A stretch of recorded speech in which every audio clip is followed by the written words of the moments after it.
जी हाँ दोस्तों, भोजपुरी के दबंग स्टार खेसारी लाल यादव नवरात्रि सॉन्ग में तबाही मचाने के बाद एक एल्बम सॉन्ग लेके आ रहे हैं, जिस सॉन्ग का नाम है साड़ी के प्लेट, जिसका motion poster RJ music YouTube channel पर रिलीज किया गया है। ये चैनल बिल्कुल नया है। भोजपुरी के दबंग स्टार खेसारी लाल यादव काफ़ी डेंजरस लुक में दिखाई दे रहे हैं। आप लोग तो जानते हैं खेसारी लाल यादव काफ़ी मेहनती और जुझारू इंसान हैं, जो अपने प्रोजेक्ट को लेके काफ़ी मेहनत करते हैं। साड़ी के प्लेट सॉन्ग 15 अक्टूबर को आरजे म्यूजिक के यूट्यूब चैनल से 11 बजे रिलीज़ किया जाएगा।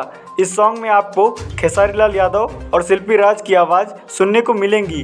गाना काफ़ी धमाकेदार होने वाला है और ये सॉन्ग एक नई कंपनी से आएगा, तो देखना है ये सॉन्ग कितना धमाका मचाता है। आप तो जानते होंगे, जब से राजा राम मूवी का चुम्मा चुम्मा सॉन्ग आया है, तब से ट्रेंडिंग स्टार खेसारी लाल यादव एकदम तहलका मचाए हैं और पावर स्टार पवन सिंह को खूब टक्कर दे रहे हैं। इस सॉन्ग में आपको काफ़ी अच्छी सीन देखने को मिलेंगी।